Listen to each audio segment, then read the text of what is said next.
Hello welcome back to the back bencher channel. आज हम English की फोर्थ यूनिट पढ़ेंगे जिसका नाम है resource in teaching of English. मतलब जब हम इंग्लिश टीच करते हैं तो उसमें क्या क्या रिसोर्सेज यूज होते हैं। इसमें सबसे पहला टॉपिक है needs and importance of text book and picture books. इसमें सबसे पहले पढ़ेंगे टेक्स्ट बुक की क्या इंपॉर्टेंस है और नीड्स क्या है। In the schools curriculum cover the items of syllabus based for teaching and learning need examples and activities experience and for special age group. मतलब जो टेक्स्ट बुक होती है उसके अंदर स्कूल का सारा करिकुलम होता है। सिलेबस के अकॉर्डिंग उसके अंदर चैप्टर्स होते हैं, मतलब सारा का सारा सिलेबस जो भी है क्लास का वो उसके अंदर कवर हो रखा होता है। इसमें टीचिंग और लर्निंग में हेल्प करता है। एक्टिविटीज और एग्जांपल्स होते हैं और बच्चों की एज के अकॉर्डिंग बनी हुई होती है टेक्स्ट बुक्स। अब नेक्स्ट है हमारा प्रैक्टिस बुक। प्रैक्टिस बुक का पहला पॉइंट है to do practice and improvement before writing skill. Next topic हमारा प्रैक्टिस बुक। इसका पहला पॉइंट है to do practice and improvements better writing skill use of good free time give support to academic teaching और improve focus and concentration. मतलब जो practice book होती है इससे हम प्रैक्टिस कर सकते हैं जो भी हमें टॉपिक पढ़ाया गया क्लास के अंदर, और प्रैक्टिस करने से इंप्रूवमेंट हो जाती है। और उसके अलावा जब बच्चा प्रैक्टिस करता है तो उसकी राइटिंग स्किल भी बढ़िया हो जाती है। और प्रैक्टिस बुक इसमें हेल्प करती है कि जब बच्चे के पास फ्री टाइम है तो वो इसको यूज़ कर सकता है, तो इसमें फ्री टाइम को भी अच्छे से यूज़ कर सकता है। साथ में ही सपोर्ट करती है एकेडमिक टीचिंग को, मतलब जो क्लास के अंदर पढ़ाया गया है उसके हिसाब से प्रैक्टिस बुक बनी हुई होती है और इससे बच्चे का फोकस और कंसंट्रेशन लेवल बढ़ता है। अब नेक्स्ट टॉपिक हमारा बियॉन्ड द टेक्स्ट बुक। मतलब अगर टेक्स्ट बुक के अलावा बच्चे किस किस चीज़ से सीख सकते हैं, जैसे चिल्ड्रंस लिटरेचर इन क्लासरूम। बहुत सारे चिल्ड्रंस लिटरेचर्स होती है क्लासरूम के अंदर, जैसे कि पिक्चर्स बुक हो गई, पोएम हो गई, स्टोरीज हो गई या सॉन्ग्स हो गए, जो बच्चों को मोटिवेट करते हैं, उनकी थिंकिंग इंप्रूव करते हैं, लैंग्वेज इंप्रूव करते हैं, कॉग्निटिव डेवलपमेंट हो पाता है और साथ में उनको इंटरेस्ट भी आता है टीचिंग में, और साथ में उनका थोड़ा बहुत एंटरटेनमेंट हो जाता है। तो ये वो अलग अलग स्टोरीज पढ़ते हैं तो उनको मजा आता है। नेक्स्ट टॉपिक हमारा development and use of teaching add in the English classroom. मतलब इंग्लिश क्लासरूम के अंदर किस किस तरीके के टीचिंग एड्स डेवलप कर सकते हैं। जैसे सबसे पहला है फ्लैश कार्ड्स। फ्लैश कार्ड्स होते हैं जिसके ऊपर हमने फोटोज, एक तरफ फोटोज होती है या टॉपिक के बारे में लिखा हुआ होता है और उसके पीछे की साइड पे नाम लिखा होता है। जैसे मुझे फोटोसिंथेसिस है, फोटोसिंथेसिस बच्चों को समझाना है तो आगे फोटोसिंथेसिस का पूरा डायग्राम बन सकता है, डेफिनेशन हो सकती है और उसके पीछे क्यों फोटोसिंथेसिस लिखा हुआ हो सकता है। ये बहुत ईजिली बन जाता है। साथ में ये टीचर बनाती है, बच्चे नहीं बनाती है, टीचर बनाती है और ये ईजी टू हैंडल होता है। मतलब इसको आराम से हैंडल कर सकते हैं क्योंकि वो छोटे छोटे से होते हैं और इससे ना बच्चे अट्रैक्ट हो जाते हैं। मतलब बच्चों को ये आई स्केचिंग जैसे लगते हैं। नेक्स्ट हमारा picture related to the topic. मतलब जो भी पिक्चर्स हम बना के लेके जा रहे हैं वो टॉपिक से रिलेटेड होने चाहिए और वो बहुत सुंदर दिखने में होनी चाहिए, ब्यूटीफुल लुकिंग होनी चाहिए और अट्रैक्टिव होनी चाहिए, क्योंकि अट्रैक्टिव नहीं होंगे तो बच्चे उनको ध्यान नहीं देंगे और फिर वो समझ नहीं पाएंगे। नेक्स्ट टॉपिक है हमारा चार्ट। चार्ट होता है कॉम्बिनेशन ऑफ पिक्टोरिकल, ग्राफिकल या न्यूमेरिकल और विजुअल मेटल्स। मतलब हम चार्ट के अंदर या तो डायग्राम बना सकते हैं या बहुत सारे अलग पिक्चर्स हो गए, ग्राफ हो गया, ये सब करके हम एक चार्ट बना सकते हैं। इससे बच्चे मोटिवेट होते हैं। Show continuous in the process, show the continuity in the process. मतलब जो भी हम बच्चों को पढ़ा रहे हैं उसके अंदर कंटिन्यूटी दिख सकती है, या फिर हमने कोई उनको चैप्टर पूरा पूरा पढ़ा दिया तो हम समराइज करने के लिए चार्ट बना के लेके जा सकते हैं। हमने पूरा चैप्टर पढ़ा दिया, अब उसके बाद हमने एक चार्ट बनाया जिसके अंदर हमने सारे जो चैप्टर के अंदर पढ़ा है उसके छोटे छोटे पॉइंट्स लिख दिए और उसको समराइज कर दिया बिल्कुल, तो उससे बच्चों को जल्दी वो रिकॉल कर पाएंगे पूरा चैप्टर। और इससे abstract idea in visual form, मतलब एब्स्ट्रैक्ट आइडियाज आ पाते हैं विजुअल फॉर्म में। विजुअल मतलब इसको हम देख सकें। नेक्स्ट है हमारा model. Concrete representation of object. ये 3D डायमेंशन होता है, 3D होता है ये। जैसे ग्लोब हो गया, हमें अगर बच्चों को अर्थ के बारे में समझाना है या रोटेशन समझानी है, मोशन समझाना है तो हम ग्लोब का इस्तेमाल कर सकते हैं, जिससे वो ग्लोब समझ सकते हैं कि अर्थ किस तरीके की दिखती है, कैसे घूमती है, कहाँ कौन से देश है। इंटरेस्टिंग टू वॉच, मतलब ये बच्चों को बहुत ज़्यादा इंटरेस्टिंग लगता है देखने में। उसके अलावा working and non working models, दोनों तरीके के मॉडल्स हो सकते हैं, या तो वर्किंग या नॉन वर्किंग। उसके अलावा इसके अंदर कुछ हमें एग्जांपल दे रखे हैं, जैसे कि बिल्डिंग का हम लेके गए या कोई हमने स्टैचू लेके गए या ग्लोब लेके गए। ये सारे मॉडल के रूप में टीचिंग एड की तरह से यूज़ हो सकते हैं और ये बहुत ज़्यादा यूजफुल एड होता है क्योंकि ना ये बच्चों को बहुत इंटरेस्टेड वे में कोई भी डिफिकल्ट टॉपिक आराम से समझा सकता है। उसके अलावा आता है हमारा ब्लैक बोर्ड स्केच। जैसे कि हमने ब्लैक बोर्ड के ऊपर कोई चैप्टर हमें इंग्लिश का पढ़ाना है तो हमने बहुत सुंदर से कैरेक्टर्स बना दिए ब्लैक बोर्ड के ऊपर ड्राइंग करके, तो उससे बच्चों को इंटरेस्ट आएगा कि उस कैरेक्टर के बारे में जानने में, जिससे उनको चैप्टर के थ्रू पूरा चैप्टर समझा सकते हैं।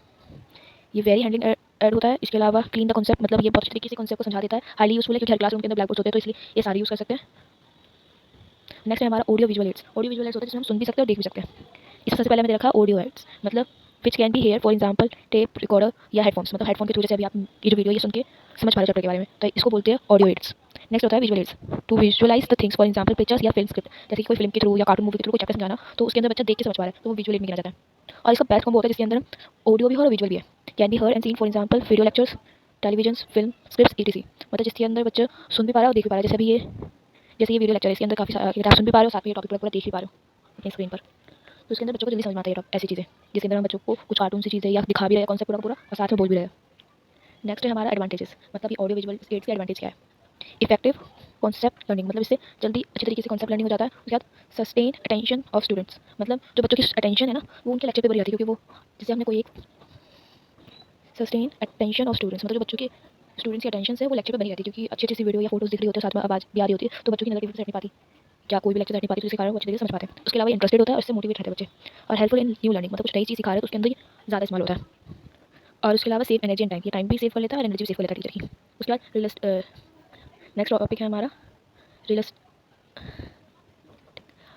नेक्स्ट पॉइंट है हमारा रियलिस्टिक एक्सपीरियंस। मतलब इससे बच्चे को एकदम, अगर कोई बच्चा कोई चीज़ को समझने के लिए पूरी वीडियो के फॉर्म में उसको देख रहा है, जैसे प्लांट फॉर्मेशन दिखाना है हमें कि प्लांट किस तरीके से ग्रो होता है, तो हमने उसमें पूरी पूरी एक एनिमेटेड वीडियो चला दी तो उसमें पता समझ पाएगा पहले सीड फॉर्म जमीन में बोते हैं, उसके बाद धीरे धीरे करके बढ़ती है और फिर वो एक प्लांट बन जाती है। तो इससे बच्चे को जल्दी समझ में आता है और उनको एक रियल लाइफ एग्जाम्पल मिल पाता है। उसके बाद नेक्स्ट पॉइंट है हमारा मीट इंडिविजुअल डिमांड्स, मतलब हर बच्चे को जिस जिस तरीके से समझने की जरूरत है वो उस तरीके से समझ पाता है। जैसे किसी को सुन के समझ में आता है तो ऑडियो विजुअल के अंदर हम ऑडियो से बच्चा समझ गया, किसी को देख के समझ पाता है तो वो देख के समझ पाया क्योंकि उसके अंदर विजुअल भी चल रहा था। तो इसलिए सारे सारे सबकी अलग अलग जो डिमांड्स है, अलग अलग बच्चों की अलग अलग डिमांड्स है, किस तरीके से वो समझ सकते हैं उसको पूरा कर पाता है। उसके बाद एजुकेशन ऑफ मास, मतलब एक साथ बहुत सारे जनों को एजुकेट कर पाता है। जैसे अभी ये वीडियो है तो ये एक साथ मिलकर काफी सारे बच्चों को एजुकेट कर सकती है, एक साथ जैसे कई सारे बच्चों को यही चैप्टर समझना है तो वो ये वीडियो खोलेंगे और एक ही समय पे सारे देख सकते हैं।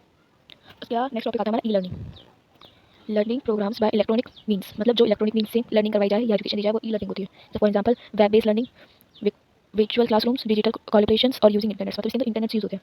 इंटरनेट के थ्रू जो भी लर्निंग होती है उन सबको बोलते हैं, कुछ एग्जांपल्स दे रखे हैं। इसकी एडवांटेज क्या है कि ये एक्टिव एंड इंडिपेंडेंट लर्निंग होती है, जिससे बच्चा खुद से ही लर्न कर सकता है, और ये इंटरैक्टिव विद पीयर्स, मतलब इससे बच्चा अच्छे तरीके से जो भी पीयर्स हैं, मतलब जो उनकी एज ग्रुप के बच्चे हैं उनसे इंटरैक्ट कर पाता है, उसमें मास लर्निंग हो पाती है, मतलब एक साथ खूब सारे बच्चे लर्न कर पाते हैं। उसके अलावा इफेक्टिव वे ऑफ लर्निंग है, मतलब इससे बच्चा ज़्यादा आसानी से और जल्दी समझ पाता है, टाइम सेव हो पाता है और लार्ज नंबर ऑफ इन्फॉर्मेशन मिल पाती है, मतलब बहुत सारी इन्फॉर्मेशन एक ही वीडियो के थ्रू मिल जाती है। नेक्स्ट टॉपिक है हमारा literacy activities in language learning, मतलब अब लैंग्वेज लर्निंग के अंदर हम कौन कौन सी तरीके की लिटरेसी एक्टिविटीज़ क्लासरूम के अंदर करवा सकते हैं। जैसे पहला है डायलॉग, डायलॉग के अंदर हम अगर बच्चों को डायलॉग पिक करवाना है तो हम रोल प्ले हो गया या डिस्कशंस हो गए, इंटरव्यूज हो गए, क्वेश्चन आंसर्स हो गए या सिचुएशनल क्वेश्चन हो गए, ये सब करवा सकते हैं। उसके अलावा गाइडेड स्पीच होती है, इसके अंदर टीचर हेल्प कर रही है बच्चों की किसी भी स्पीच में। इसके अंदर हम सिलेक्शन ऑफ टॉपिक करवा के पर्पस दे सकते हैं या तो उनको, या फिर उनकी ऑर्गेनाइज मतलब उन्होंने कुछ भी पैराग्राफ या कुछ बनाया तो उसको ऑर्गेनाइज करवा सकते हैं कि ठीक से किस तरीके से ऑर्डर में लग सकता है, या चॉइस वर्ड वाइजली, मतलब ढंग से कौन सा वर्ड किस लाइन में कैसे यूज़ करते हैं वो करवा सकते हैं। और उसके बाद नेक्स्ट है हमारा ग्रुप वर्क। ग्रुप वर्क के अंदर होता है जब बच्चे ग्रुप में काम कर रहे हैं, इसमें कंपोजिशंस ऑफ ग्रुप, मतलब बच्चों एक ग्रुप बनवा सकते हैं जिसके अंदर वो डिस्कशन कर रहे हैं या डिबेट कर रहे हैं या प्रिपेयर स्टोरीज कर रहे हैं, मतलब ग्रुप पूरा बनवाया हमने 5-6 जनों का, अब आपस में बैठ के कोई टॉपिक दिया हम उसमें डिस्कशन कर रहे हैं या कोई टॉपिक के ऊपर डिबेट कर रहे हैं या हमने कोई स्टोरी बनाने के लिए बोला तो वो सारे मिलकर आधी आधी करके स्टोरीज बना रहे हैं। अब उसके बाद नेक्स्ट टॉपिक होता है हमारा वर्ड फॉर्मेशन, मतलब हम ये भी एक्टिविटी करवा सकते हैं कि हमने वर्ड फॉर्मेशन की एक्टिविटी करवा दी, जैसे हमने by using the term prefix and suffix. Prefix कौन से वर्ड होते हैं जो वर्ड के आगे लगते हैं, और सफिक्स जो लास्ट में लगते हैं। जैसे हमने कुछ टिप्स बना के गए जिनके ऊपर खूब सारे वर्ड लिखे हुए हैं, जैसे अन हो गया, फुल हो गया, दिस हो गया, इन हो गया, इस तरह के वर्ड लिखे हुए हैं, हमसे हम बोले उनको कि इन प्रीफिक्स से कोई वर्ड्स बनाओ, तो इससे वर्ड फॉर्मेशन आ सकता है बच्चों को। ऐसे ही हम सफिक्स के साथ भी कर सकते हैं। नेक्स्ट हमारा language game, make the classroom interesting teaching bye games, जैसे इसमें हमने वर्ड जंबल रेस करवा दिया या फिर उसके अलावा हो गया वर्ड चेन गेम करवा दिया, जंबल सेंटेंसेस करवा दिया, स्टोरी मेकिंग करवा दी। जैसे हमने बच्चों को कुछ भी एक वर्ड लिख के दिया ब्लैक बोर्ड के ऊपर, अब उसके उससे आगे के आगे, मतलब एक बच्चे को बोला कोई वर्ड, अब उसके लास्ट जिससे कोई दूसरा बच्चा वर्ड बना रहा है, फिर तीसरा, ऐसे करके वर्ड चेंज करवा सकते हैं, या जंबल रेसिस करवा सकते हैं, वर्ड जंबल रेसिस, जैसे व्हाट आई एम थिंकिंग ऐसे करके सामने वाला कैसे करेगा। या फिर हमने स्टोरी की स्टार्टिंग पॉइंट बताई सबको, बाकी अब उससे स्टोरी को कंटिन्यू करते जाए तो स्टोरी मेकिंग हो सकती है ऐसे। नेक्स्ट है हमारा extempores on topics from everyday life's and uses. Extempores वो होते हैं जो तुरंत तुरंत ही हमें टॉपिक मिल गया, स्पीच ऑन द स्पॉट, मतलब हमने तुरंत हमें कोई टॉपिक मिला उसके ऊपर हमें स्पीच बोली है, एक टॉपिक दिया 5 मिनट के लिए, 5 मिनट के अंदर पूरी हमने एक स्पीच तैयार करी फिर उसको हम दे रहे हैं। ये ज़्यादातर टॉपिक्स वो होते हैं जो डेली लाइफ में यूज़ होते हैं, जैसे कि generational gap, junk foods, save water, save free environment, इस तरीके के टॉपिक्स। नेक्स्ट है हमारा dictionary, a referring source in print or electronic form contain words usually alphabetic arrangement along with information and their form, pronunciation, function, meaning and reuse। मतलब dictionary एक ऐसी चीज़ होती है जिसके अंदर ना ये प्रिंट भी हो सकती है और इलेक्ट्रॉनिक मतलब नेट के थ्रू भी मिल सकती है, जैसे पीडीएफ फॉर्म में। इसके अंदर खूब सारे वर्ड्स होते हैं जो अल्फाबेटिक ऑर्डर में लगे होते हैं, अल्फाबेटिक ऑर्डर में मतलब एबीसीडी के हिसाब से लगे होते हैं, और इस उस वर्ड की जो भी इन्फॉर्मेशन मतलब वो किस तरीके से प्रोनाउंस होगा, क्या फंक्शन है, क्या मीनिंग है, कहाँ यूज़ करते हैं, ये सब लिखा हुआ होता है। नेक्स्ट होता है हमारा इंसाइक्लोपीडिया, अ बुक और set of books that give information about many subject arranged in order of alphabetic order. ये भी अल्फाबेटिक ऑर्डर में लगे हुए होते हैं ए टू जेड, और ये इंसाइक्लोपीडिया के अंदर होते हैं खूब सारे अलग अलग सब्जेक्ट के बारे में होते हैं, जैसे साइंस के ऊपर, टेक्नोलॉजी के ऊपर, ऐसे अलग अलग सब्जेक्ट के ऊपर होता है, उसमें पूरी पूरी इन्फॉर्मेशन मिल रही होती है। जैसे कुछ एग्जाम्पल है साइक्लोपीडिया टी10 का, source of information and techniques for using them, जैसे alphabetisations, selection of meaning, reading index, table of content और glossaries, usually word meanings. Encyclopaedia को यूज़ करने का तरीका है कि सबसे पहले तो हमने अल्फाबेटिक ऑर्डर के हिसाब से जो भी हमने वर्ड ढूंढा उसको ढूंढा, उसके अलावा जो हमें उसमें से मीनिंग सेलेक्ट करना वो मीनिंग सेलेक्ट करा, या तो फिर हमने उसका इंडेक्स पढ़ा, फिर उस टेबल ऑफ कंटेंट मतलब जो भी हमें उस सब्जेक्ट उसके बारे में जो कॉन्टेक्स्ट है उसके बारे में पढ़ा, लास्ट में ग्लोरी आता है जिसके अंदर ज़्यादातर वर्ड मीनिंग्स यूज़ होते हैं। अब यहाँ पे हमारी यूनिट खत्म होती है। आज की वीडियो में हमने रिसोर्सेज इन टीचिंग इंग्लिश पढ़ा है, मतलब इंग्लिश के अंदर हम किस किस तरीके के रिसोर्सेज यूज़ कर सकते हैं। एक बार फिर से देखा तो सबसे पहले टेक्स्ट बुक की इंपॉर्टेंस और नीड पढ़ी थी, और साथ में हमने प्रैक्टिस बुक की भी इंपॉर्टेंस और नीड पढ़ी थी। उसके बाद हमने टेक्स्ट बुक के अलावा क्या क्या ऑप्शंस होते हैं, जैसे पिक्चर बुक हो गई, पोएम हो गई, स्टोरीज हो गई, सॉन्ग हो गई, ये पढ़ा था। उसके बाद हमने टीचिंग एड्स पढ़ी थी, इंग्लिश लैंग्वेज में हम किस किस तरीके के टीचिंग एड्स यूज़ करते हैं। तो पहला था flash card, pictures, chart, models और ब्लैक बोर्ड्स। उसके अलावा हमने visual audio and visual aids पढ़ी थी, उसकी एडवांटेज पढ़ी थी, फिर हमने ई लर्निंग पढ़ी थी कि नेट के थ्रू किस तरीके से लर्निंग की जाती है, इसी के फायदे। उसके बाद हमने कुछ एक्टिविटीज़ पढ़ी थी जो हम लैंग्वेज लर्निंग के लिए क्लास में करवा सकते हैं, जैसे dialogue, guided speech, group work, word formation, language games, extempores, और फिर लास्ट में हमने कुछ दो टॉपिक पढ़े थे, एक डिक्शनरी क्या होती है और इंसाइक्लोपीडिया क्या होता है। यहाँ तक आपने सबने वीडियो देख लिया, थैंक्स फॉर वॉचिंग। हम मिलेंगे नेक्स्ट वीडियो में, ओके बाय।